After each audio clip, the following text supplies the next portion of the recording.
Glass Simple presents Deactivating the 5-degree pin.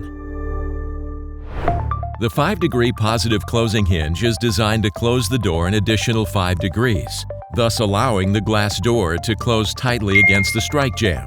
If you want the door to swing in both directions, the strike jamb must be removed and the hinges set to the centered position. First, remove the inside cover plate.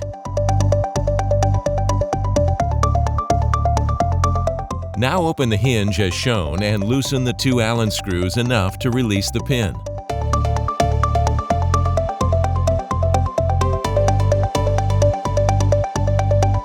Slide the outside cover plate of the hinge off of the pin, turn it around 180 degrees, then slide the outside cover plate back on and tighten the Allen screws.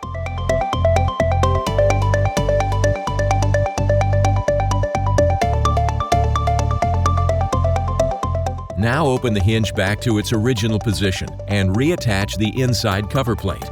The hinge is now positioned so that it will self-center the door just in line with the glass panel, allowing the door to be open in and out. Glass Simple, simplifying the glass hardware industry.